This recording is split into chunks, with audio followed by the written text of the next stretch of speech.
I love pushing myself still. Like, running is never a big thing for me.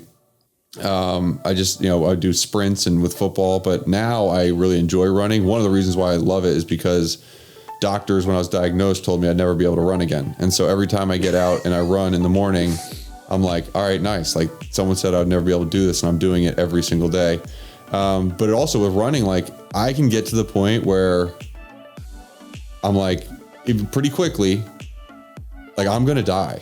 Like, I have to stop now. And then I'll just be like, all right, I'm pushing farther. Like, I'm going another 10 minutes. And I think it's an attitude, attitude, mindset, all kind of similar, but, I see I see people who are very okay with just stopping, and just saying, hey, that's too hard. I'm just not going to do it. And certain people are just like, okay, that they're totally fine with that. Yeah. And I'm not fine with that.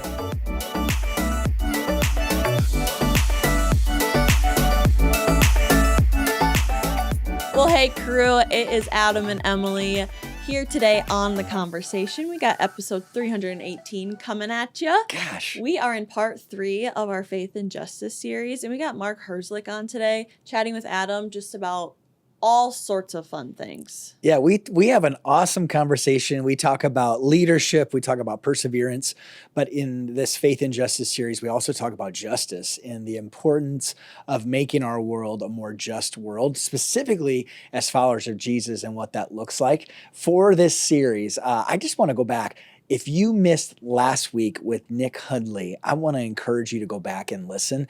I keep saying this. Nick is all over the news right now, ESPN, in the best way, because he's being pursued for several different coaching positions in professional baseball. And so it's just a really, really cool interview, and love that. So again, we're talking about leadership, faith, justice. This series as a whole is sponsored by our amazing partner, the International Justice Mission. IJM is a global nonprofit working to end slavery and violence around the world, taking special care of survivors from the moment they're rescued all the way through their healing. To learn more about becoming a freedom partner, my wife and I have been a freedom partner for now 2 years, and it's one of the things that we feel so grateful that we get to be a part of. Freedom partners are just people who give on a monthly basis to continue the work, the important work of IJM. So go to ijm.org and pray about, and more than that, become a freedom partner. Sign up and give on a monthly basis to them. Our other amazing partner is Vernite Mitsubishi. Vernite Motor Cars is a growing employee-owned, faith-based company that strives to deliver dreams and transform lives in all that they do. And they sell cars, they sell boats, they sell snowmobiles. You name the type of vehicle, they sell it. You name the make of vehicle, they sell it. But why I love working with them is our customer service. They are excellent at customer service. They're not pushy. They don't sell you. Instead, they're just incredibly helpful. And it's also cool just to know the impact that they're making as a company. They're constantly giving back to their community and our state and our city in just the coolest ways. So if you're looking for a vehicle of any kind, go to vernid.com. Vernid.com. Perfect. Thank you for that. Yes. So when you talk about like justice and IJM, I know you went on a trip with IJM. Yeah. What was that, in February, January? Yeah. A couple months ago. Like, can you tell us like one thing that you did on that trip that was kind of like either eye-opening or like something that IJM took you to do, or like what did that trip like really consist of? Oof. So we visited several different cities in Kenya. And I think what really blew me away is more than just rescuing an individual, which is so important. They more than trying to like rescue one person, they try to change everything to rescue hundreds and thousands, and really to eliminate the injustice that's taking place. Mm-hmm. So whether it's a police department that is super corrupt, like in Kenya, you can't just call and have a cop show up. And if you do, they may not listen to you or trust you or whatever, or they literally might be corrupt in like helping the criminals continue things. So they step in and they prosecute the corrupt police officers, and more than that, try to change the structure so that if you're a woman and you're getting sexually abused, that you will be heard and listened to, even if you don't have money, even if you're not in power. So I think for me, it was just really seeing like, whoa, they rescue people, but they also change the structures as a whole. And so that was the most powerful part for me. Okay. And then we got to meet these young gals who had been rescued and are now helping rescue others. So you got to meet them, and they're like my kids' age, and they're sharing about their stories and how they were rescued, and now how they're like really healthy people because of IGM coming around and not just rescuing them, but really helping them get counseling, helping them really get back on their feet. So that was super powerful. Okay, that's good. Those stories, I feel like, just helps make more sense in my head sometimes. It's like, okay, this is like what is going on, because I feel like a lot of time you can't even wrap your brain around the crap that is going on out there. Yeah, and it's happening all over our world, even in the States here, but it really is like sad. Another eye-opening thing is to make money, moms and dads are like recording their kids being sexually abused and selling it online to make money. And just like even those situations of like, why is this happening? The sad part there, one of the main customers is Americans. And so it's not just even on the other side of the world, it's here. And just the work that IJM does to help these women, to help these kids that are being sexually abused, it's just like, it's really incredible. Yeah. I mean, on the trip, we kept feeling like overwhelmed. And then you would hear and see the stories that IJM has done. And you're just like, oh my gosh. So it was like overwhelmed, hopeful. Yeah. Overwhelmed, hopeful. Yeah. And then just to hear them like, yeah, IJM saved my life. Like literally I'm alive because of the work they do. It's really amazing. That's cool. And that's why these different guests, like again, an executive for the Texas Rangers, his interview, he got emotional because he's heard these stories and he's traveled as well and saw it. And it's just like, whoa, this is real life. Yeah. And that's what's so cool about being a Freedom Partner is like, we get to help, because I don't know how to rescue somebody. I don't know how to change the structures on the other side of the globe, but IJM does. Right. They're the largest like anti-sex trafficking movement in the world. And so it's so cool if like they know how, so I'm going to put my resources there. Love it. So I love that question.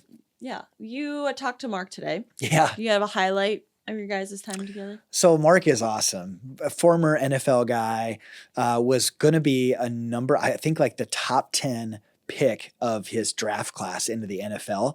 And then he got cancer in college. So ended up getting bone cancer, which we talk about. And so he's just a guy that's overcome a bunch.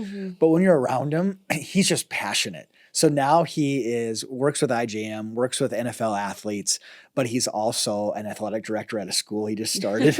And my favorite part is when we talk about him being like the PE teacher for his class, and kids came to class thinking they were going to slack off, and then they have like a former NFL athlete. Nope. And running line. I don't know. Ladders. Oh my gosh. I just like picture that as really fun. But he's just a person who's persevered, and when I'm around him, I just get fired up. So I know you're going to love this interview. Sit back, relax, and enjoy. So I'm the director of athletic ministries. So I oversee all of the high school and middle school sports. I'm basically the athletic director for the school.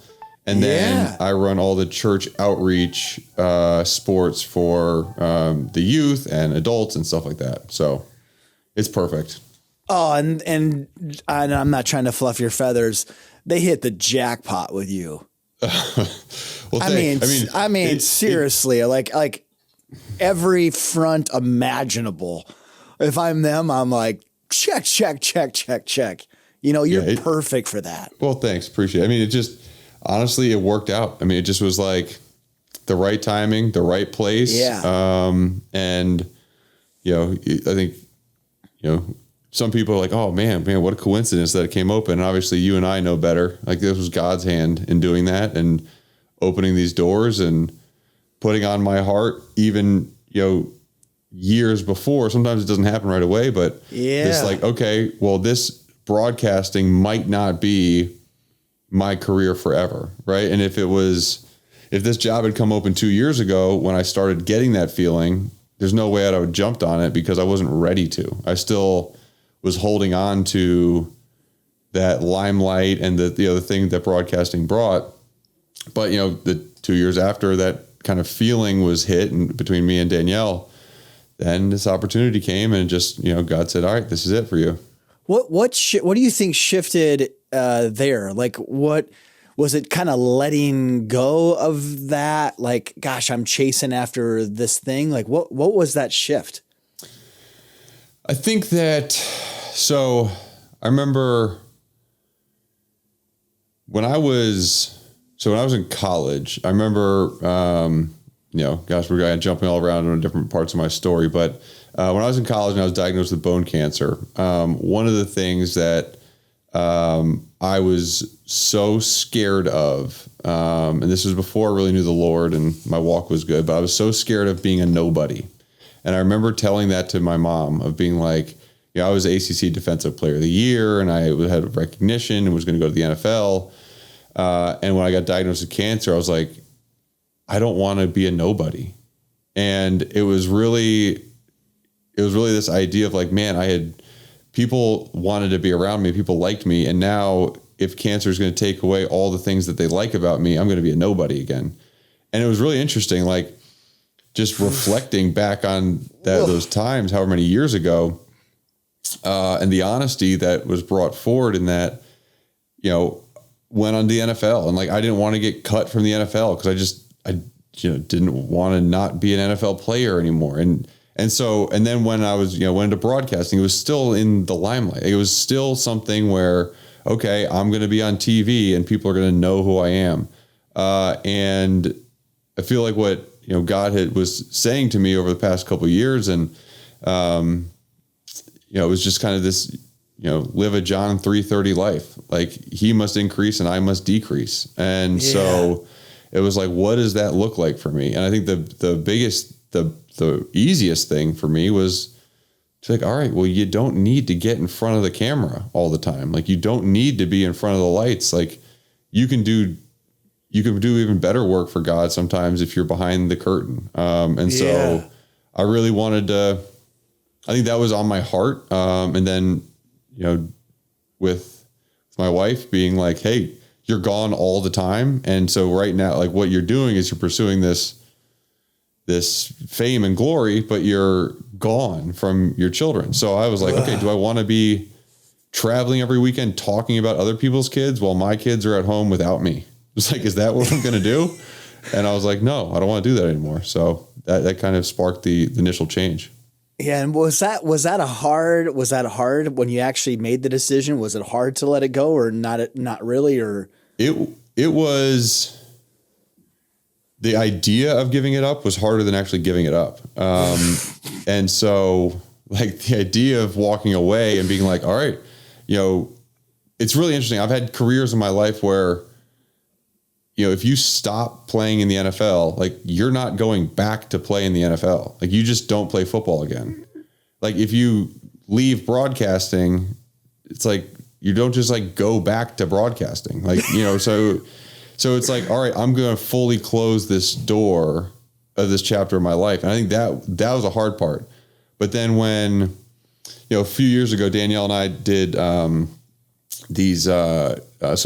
Danielle goes to she helps lead Sparrow Collective down in Dallas with Rachel Joy. She's a great Christian lady who helps mostly women really live out their identity and find kind of what God has identified as their purpose in their life. And so we did these purpose statements, and this was 3 or 4 years ago. And my purpose statement was, I really felt like God had built me uniquely to lead young men and women to Christ through sports. And so, I was trying to do that a little bit through, through my broadcasting, and then through my work with IJM, I felt like I was able to open some doors to allow people to really walk into what it means to support organizations.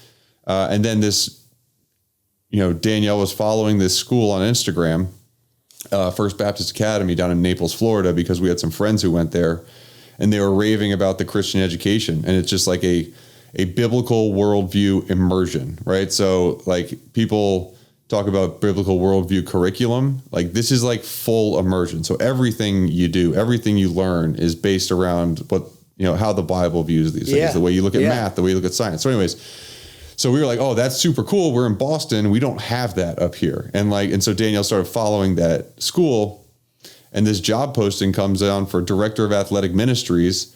And Danielle texted it to me, and I was like, oh, wow.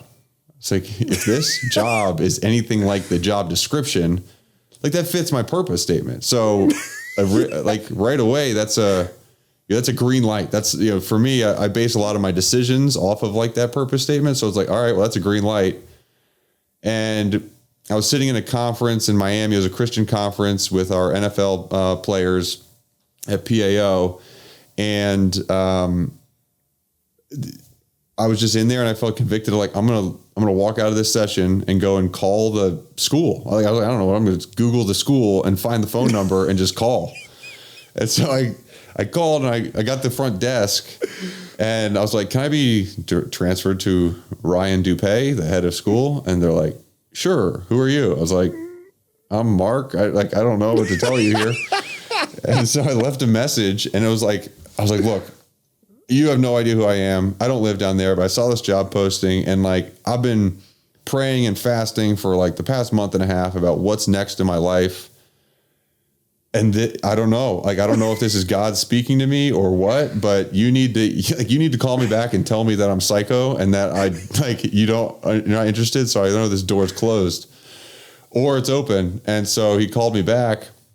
And I was actually playing pickleball with Hunter Henry and Drake May, and I saw the phone ring, and I was like, oh, it's a Naples number. Like, guys, I got to go and take this phone call. So I get on the phone with him, and I just, tell him, I'm like, look, I just told you, I created this purpose statement. I feel like this is where God has me calling in my life. This is my background. Like, I played professional football. I haven't set foot in a high school in 20 years, but I feel like God wants me to go back to a high school or to your school. So I flew down a couple of days later and, interviewed and saw the campus, and just, God continued to be like, look, this is the door. It's wide open. And here I am, and I'm loving it. Mark, that's so cool. And I love being able to hear kind of where you were earlier in the year, and now to actually be at that gig and it being going so well. Totally. Man, just so pumped about that. I mean, we were together right after kind of that process happened. So like, that was like, it was like right actually during that process. So because I remember in January is when we came down here, and it was the first time I've ever been to Naples in January. We were just on vacation, and I was like, oh, like you go to a certain place and you're like, wow, this is nice. Like, you coming from Boston, Massachusetts to Naples, Florida in January, you're like, this place is not bad.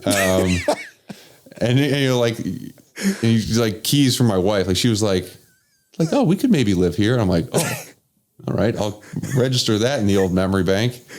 And then we were in Kenya together, and right as this kind of was, happening, and then down here a few months later.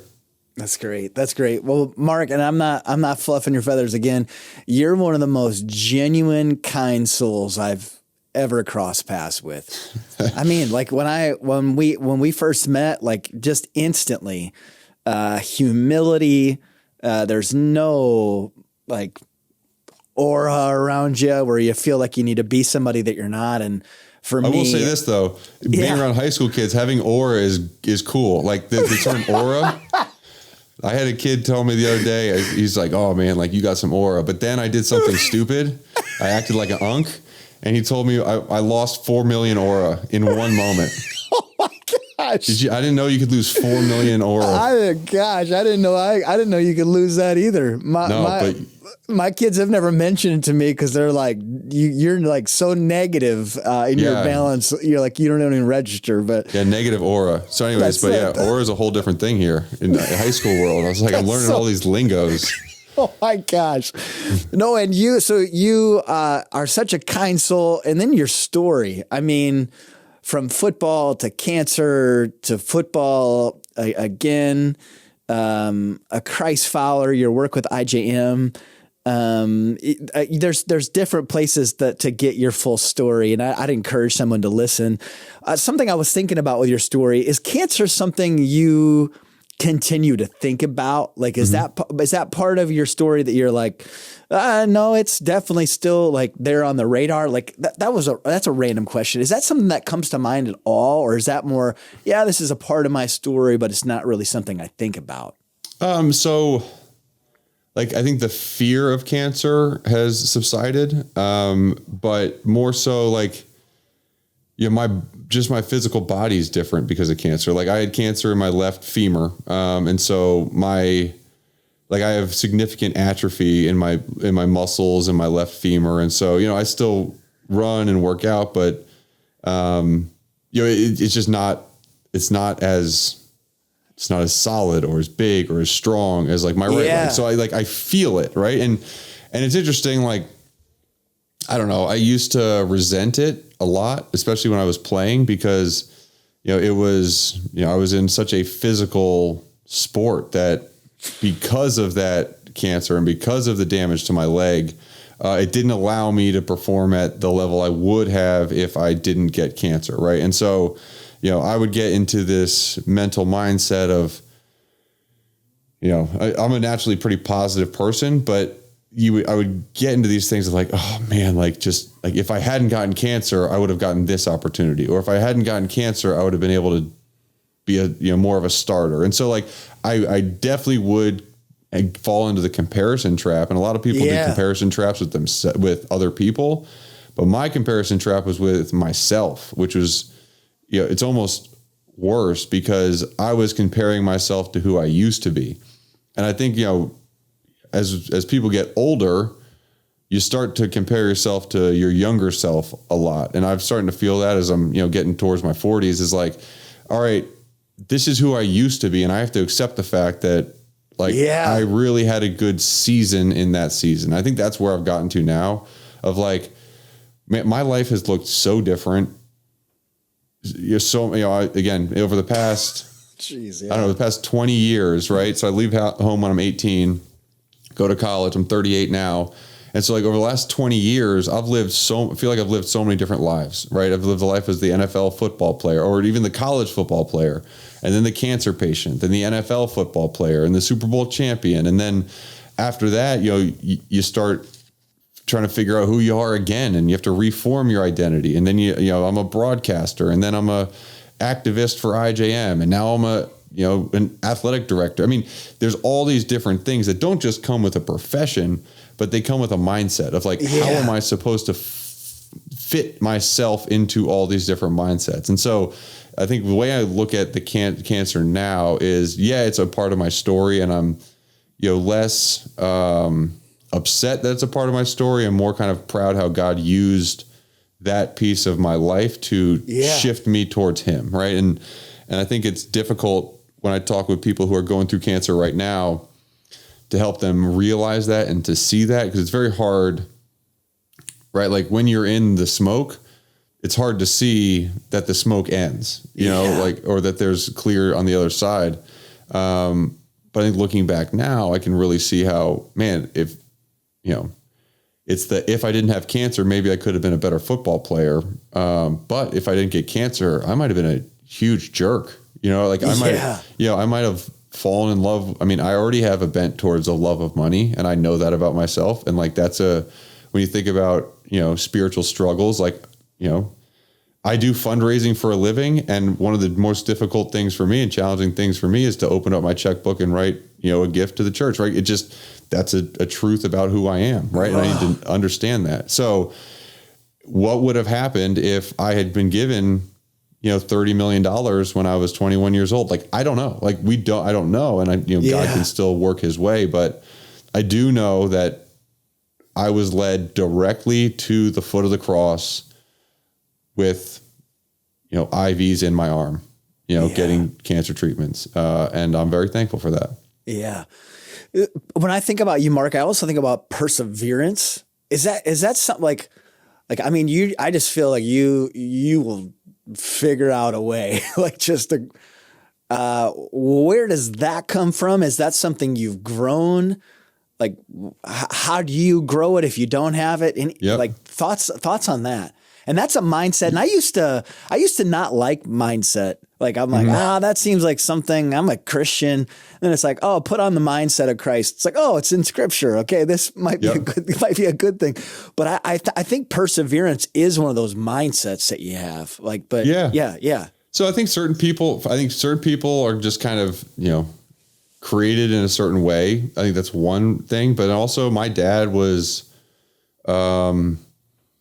he is one of the biggest grinders that I've ever met. Right. And he was 6 foot, probably 215, 20 pounds in college, played nose tackle, like on defensive line, like his small nose tackle, but he was always outperforming what his normal body should have been able to do. He was always very smart. He'd think through things.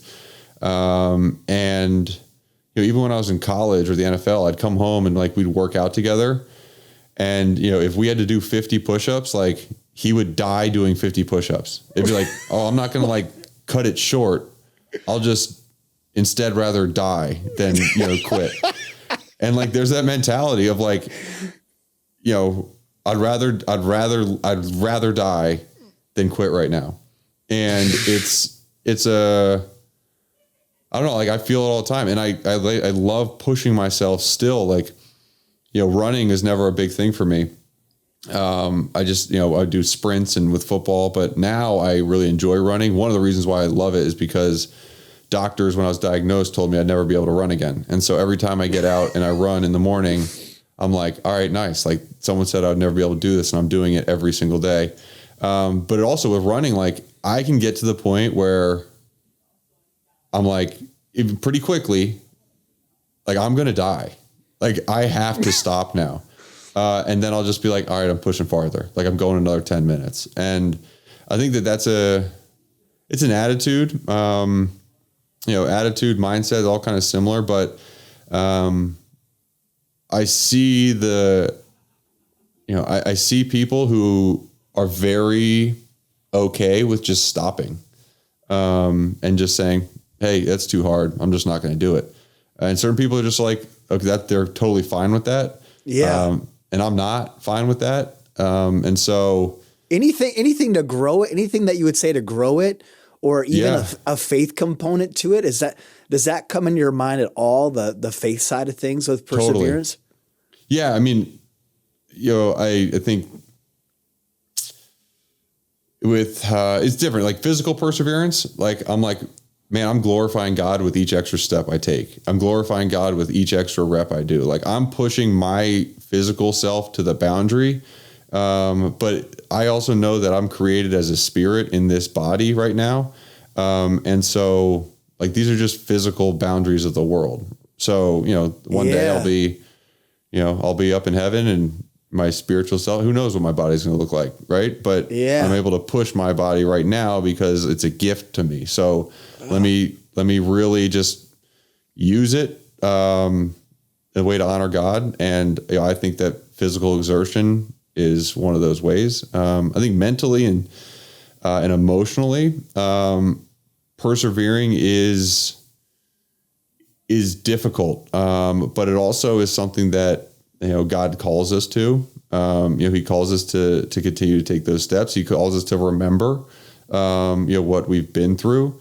But he doesn't make it easy for any of us. Talk about, Moses leading people out of Egypt and crossing the sea. Like it wasn't like a pond. Like they were crossing a sea. Like it was like, oh, cool. The water parts. That's great. But like, we have a long ways to go. And what did you say on the other side? It's like, all right, you got through that, but now like stack the stones of remembrance and remember, what you went through, and remember the fact that you guys got out, right? Yeah. God was there next to him, but remember that you got out of this.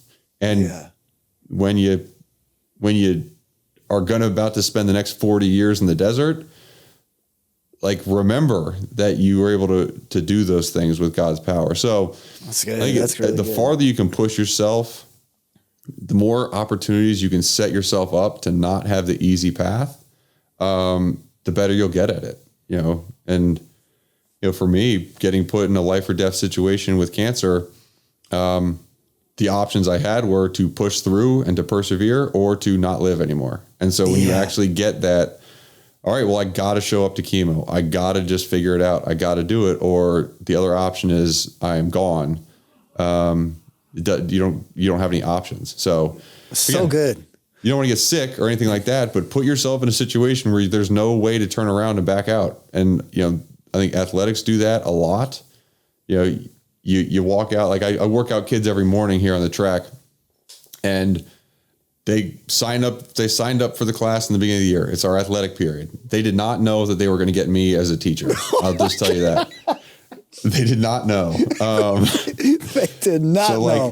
They did not know. So today, for instance, we had a push-up circuit where we did 40 seconds on, 20 seconds off, 10 different types of push-ups. Right. And so once you're there and people are, you just can't do it anymore. But once you're there, you got to do it. You got to do it. And then after we did the push-up circuit, we ran 16 80-yard sprints, and you have to get them in a certain amount of time or they don't count. So again, you signed up for class, you get out there. When someone tells you got to run 16 80-yard sprints in a certain time, you're like, what are you talking about? I'm not going to be able to do that. But all of them did it. And then all of them walk out of class being like, all right, I'm going to be able to do whatever Coach Herzlich says to do tomorrow. And that's the mindset of you get put in a situation that just sucks, or you're like, I'm never going to be able to do this. And then you do it because there's no backing out and someone's not going to let you back out. And then you're like, all right, well, it's not that bad. Yeah. I feel bad for the group of students who took the class because they heard last year all you did was walk and talk to your last year. Yeah, it was like jeez Louise. Some of the kids sent to class and they were like, oh, this will be like an easy period, first period of the day. And then we quickly let them know that that's not the case. We're going to have fun. It's my version of fun. Yeah. No, my gosh. I wish I could have been there on day one. Hey, feel free to come down anytime. It's every morning. I think I'm actually busy during that time. Yeah, right. No, but all joking aside though, perseverance, we had a group of men a couple weeks back, 150 guys in the room, and I was talking about and just encouraging them to lead the way spiritually for their families. Mm-hmm. And I'm like, and guys, you can do this. You can do hard things. I promise you can. And some of them might be able to say well, I can do 1,000 push-ups, or I can hit this sales goal. But in maybe a certain area, it's lead the way spiritually. I can't do that. No, you can. You can do hard things. And I think sometimes it takes, whether it is cancer or a hard, horrible leadership season or marriage, just that, I'm going to persevere. And I feel in so many ways, it's become kind of a foreign word. Outside of sports, it's, in sports, it's cool, but outside, it just feels like the easiest off ramp is what everybody takes. And I just feel like God has a way of honoring that perseverance. So thanks for sharing that. Yeah. But I also think that's a great point too, because I think in athletics, when you persevere, you got a lot of people on the sidelines clapping and cheering you on, right? I don't know, maybe other houses are different, but when I'm persevering and leading my family spiritually, it's not like my wife's like, there he is. Look at the king's coming home. Look at this guy leading our family. How awesome is he? It's just nothing, right? It's just all right, well, that's what you're supposed to be doing anyways. So thanks for picking up the slack, so, but I think that we are naturally bent towards persevering or grinding for the applause, right? And then when we're doing it in a way that either no one sees or just our family sees or even just our kids see, it's just that's where you go from that's when the grind comes. And it's all right, when you're grinding and when you're doing it and you don't necessarily see the fruits right away, will you stay at it not because you feel like you should, but because God tells you should? And we have, as Christians, committed to two things above all, that we are saying that Jesus is our Savior, which is super easy for all of us to do, and that he's our Lord. The Lord part, no one wants a Lord. No one's like, you know what, sign me up for shackles or sign me up to be told what to do every single day. But we we have a Lord in Jesus, and we need to follow that. That's good. That's good. Okay, I want to shift to the topic of justice. Yeah. When did overall justice cross your radar, Mark? And what was it about it that, like, man, this is something as a Christ follower I should care about? Because there's so many things to care about. I mean, there's just, you turn on the TV, there's something else to care about. So when did you first cross paths just with justice in general? And like, why should we care? Yeah. So for justice for me, it's interesting. I have always had a heart for children. And when I hear about or see children not being treated the way that they should be, it just, something happens in me that makes me want to step in. Right. And so, I met my wife in college, so we started dating, and then she started telling me about, or one night she told me about how she was a victim of abuse in her home as a kid, and how her father was very abusive, both physically, emotionally, and mentally to her and her family, and how there were so many times where she was calling out for help and just no one was there to help. And so when, when she told me that, it really hit me, that part of being a man was, and part of being the man that I wanted to be, was to be able to create these safe spaces for people to be themselves, where, she had a man in her life before who didn't do that at all and made the place completely unsafe. And so she wasn't able to flourish, and she wasn't able to be the person that God intended her to be. And so we started doing a lot of work with domestic violence organizations and domestic violence shelters, and trying to bring justice to these women and these children here in America, that, through no fault of their own, were just afraid and scared and put in situations of violence. And so this was like in college, NFL days. This was like early NFL days. So once when we got a little bit of a platform and started, people started putting stuff in front of us of, hey, these are different organizations that we'd love you to support. We went to actually one dinner, like a gala event, and heard some woman speak and tell her story. And Danielle was like weeping at the table, and she was like, that's my story. Like, that lady just told my story. Whoa. And she was like, she was so encouraged by that. She was like, I want to start telling my story. And she didn't really know how at the beginning. And so, we would speak together, and I would tell kind of my side of the story of, hey, what I saw and how I grew as a man, understanding what she had gone through, and through my relationship with her, and how to navigate relationships with people who have been a part of an abusive situation. And then she started feeling more comfortable, and then she started telling her story herself. And so we kind of grew in this violence against women space. Powerful. And then when we were at a conference, and we're introduced to IJM, this is probably 3 or 4 years into my career, and we heard from a survivor tell their story, and it was,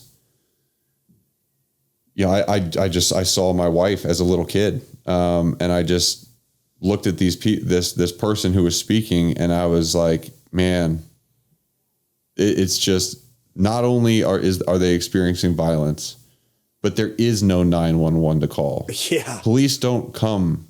You just have to endure the violence and go and report it later. I mean, we saw that firsthand in Kenya. Yeah. Of like, all right, what happens if someone breaks into your house and is abusing you? What happens if you have an abusive spouse? What happens? Nothing.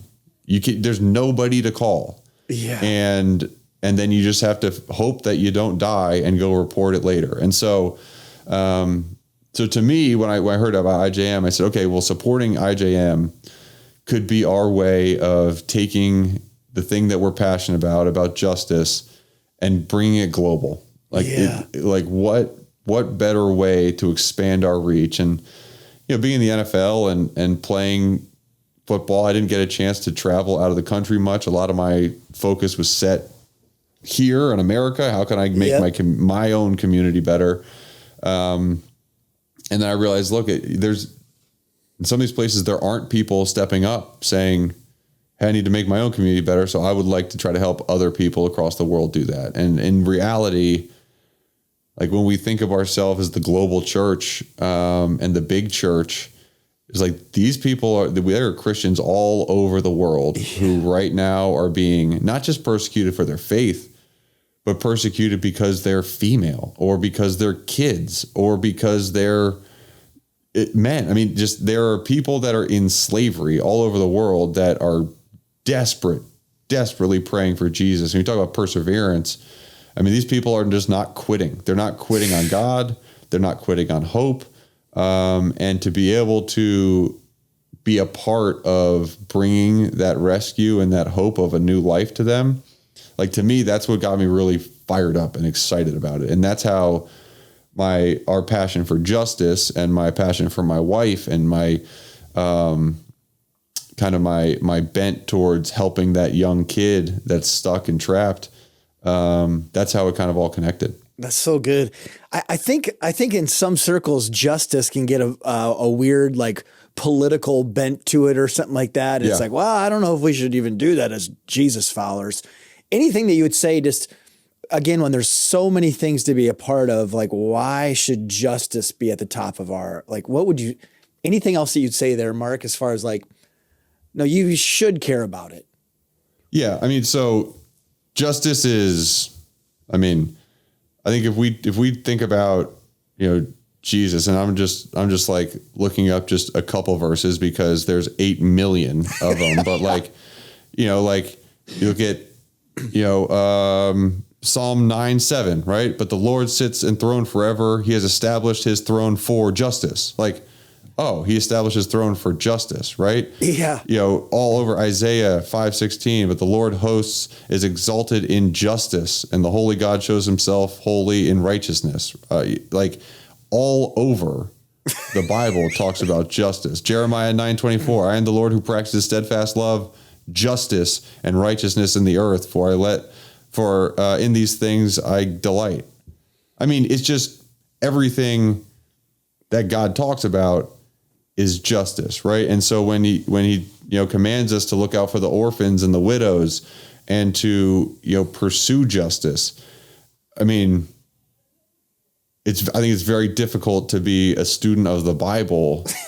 Yeah. And like if you're biblically literate, then justice is part of our calling as human beings. And I think what you are also realize is that injustice is not a product of God. Injustice is a product of the fall, and injustice is a product of the enemy. So if we're consistently trying to fight the enemy, whether it's on a spiritual ground or in a physical ground, like we need to pursue justice. So, I mean, it's kind of as simple as that. That's so good. I felt like justice is that feeling when you hear a news story about a kid being abused. Like it's that yep. feeling like when you hear about this horrible situation that a woman's in, a kid's in, that you just get like righteously angry about. And I know even when we were in Kenya, like just hearing the stories there, it was like a combination of deep sadness and anger of like, how is this even possible that these situations are taking place all over the world? I'd say that right there is the justice of God inside you. That's really what we're talking about. Mark, so all these years that you've been connected with IJM, like why, like, is there, what continues to draw you specifically to IJM? And is there's something that you're just like, this is what's so powerful. There's all these incredible organizations, but when it comes to IJM, this is what they do so well. Yes, I think when we talk about the justice space and so human trafficking, we in America use the term human trafficking a lot. I think in Europe they call it modern slavery. Like in reality, slavery and trafficking are the same thing. You're taking someone and you're exploiting them for profit, right? So it's basically the same thing. So I think when you talk about the slavery space, like IJM is the leader. I mean, they are, they're the cream of the crop. They're the number one organization in the entire world. So like, if that's what you're leaning towards, I don't know. I'm kind of I always like going with the best of the best, and IJM's kind of is that in this space. And again, doesn't mean there's a bunch of other good organizations, but if you want to focus on stopping slavery and human trafficking outside of the walls of America, IJM is your spot. Now, we don't do work in America in terms of like actually rescuing slaves and human trafficking, but we do a lot of our advocacy work on this front. So I think one thing that excites me is that there is a full-on systematic plan, and it's been proven. So, IJM's been around for, I think, like 27 years. And they started with rescuing the one. How can I identify one person who's trapped in slavery and get them out? And they did a good job of that for many years. And then it was, okay, well, we don't just need to get people out of slavery. We need to arrest the bad guys, and we need to make sure that they don't replenish their stock of slaves.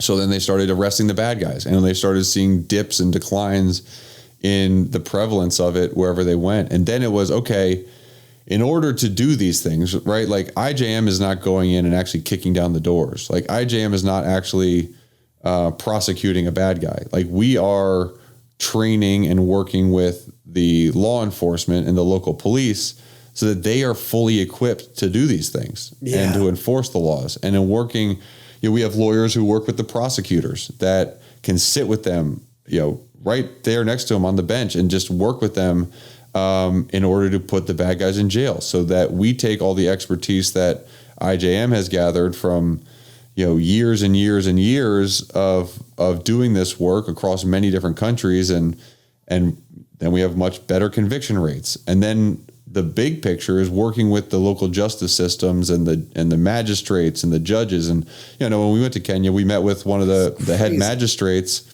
in Kenya, and it was so wild to hear him talk about how helpful IJM is to their work. And he's like, I mean, IJM is great. Like they lean on them. And so when you get this entire, I think justice system, sometimes someone says that and it's like, oh, well, that's like over my head. But when you think about the judges, the lawyers, the lawmakers, the police, like that all fits into this justice system. And when it can be efficient and when it can hold people accountable, that's what we kind of have benchmarked for protecting people, right? Will there still be crimes? Yeah, there will still be crimes. But when the crime is committed, just like in, hopefully it works like that in America, if a crime is committed, the bad guy, when caught, will go to jail and he will spend time in prison. And then the person has a road to recovery. And so we want to create those systems in places where there are none. And so I think what excites me is we're seeing massive drops in the prevalence of this type of violence. Like, so anywhere we've completed the work, we've seen between a 50 and 85% reduction. It's insane in the type of violence we're fighting, which, we go to let's see. So in India, like we would go to, like red light districts, and they were just little kids lining the streets, being sold for sex, 15 years ago. And you go back today and there are no little kids out there. And the reason why is because you start putting some of the brothel owners in prison because they have kids. And then the other brothel owners like, look, it's not worth having kids. So that's cool. And then the other part for me is like, not just the work, but when I run our division of pro athletes and connecting pro athletes with this work. And anytime I get to work with someone who, these kids are young and they're just looking for something to really like catch their heart and to give back. And when there's a couple or a young player who just finds their thing with IJM and you just see them light up and see them filled with the hope of God, like that part is awesome. And that's like, that's the part that just is really cool. And yeah, it brings me back. That's awesome.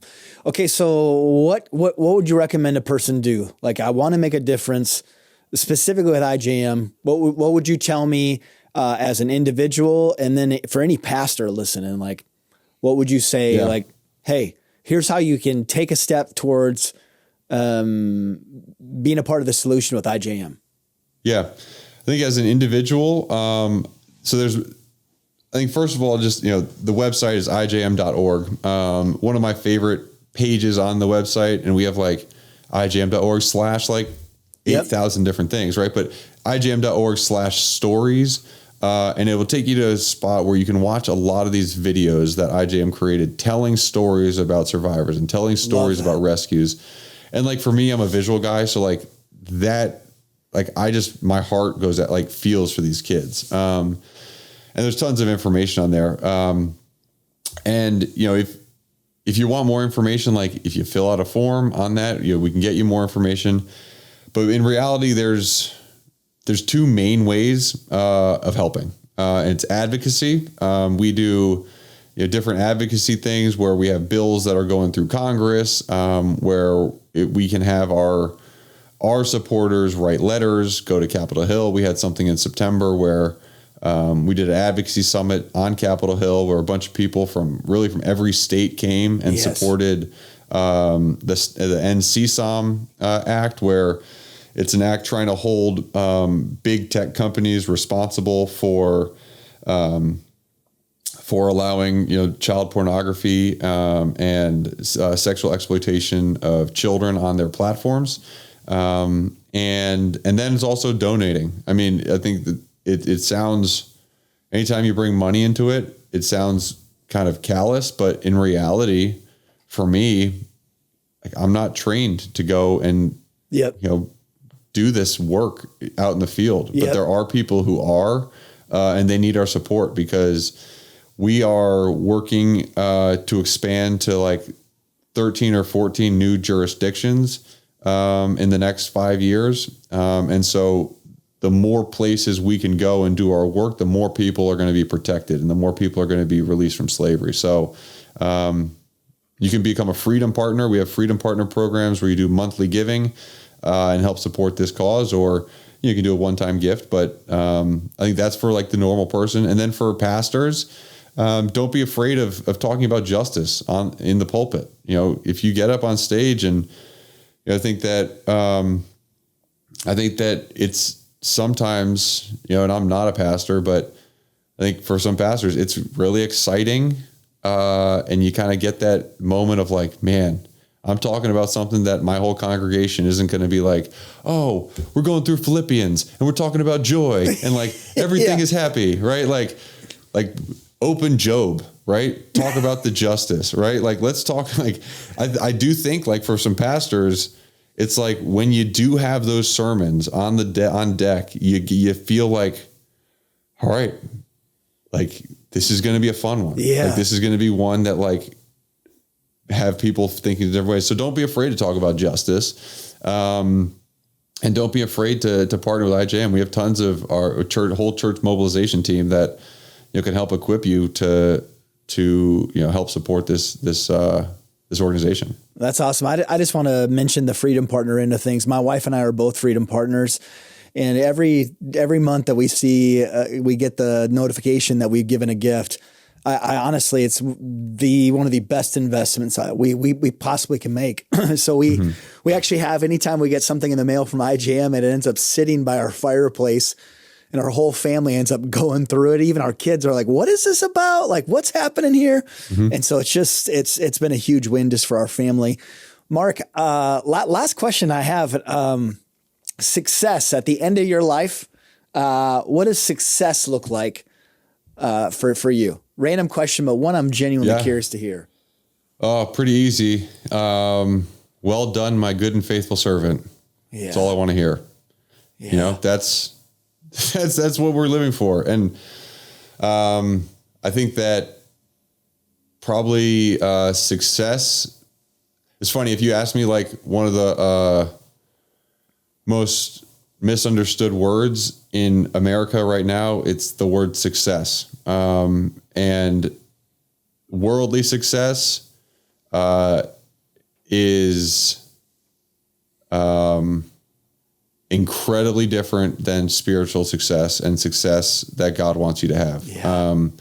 Worldly success makes true success even more difficult to realize. So, I think that,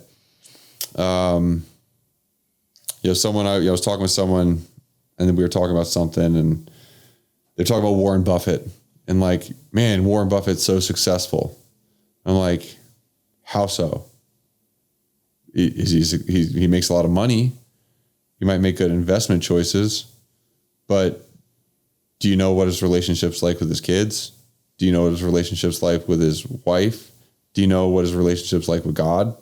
I mean, what are the key pillars that we're supposed to like think about? Yeah. Right. And so, to me, if I walk out the calling that God has placed on my life, if I do that with joy and passion, then I think that's successful as far as my vocation goes.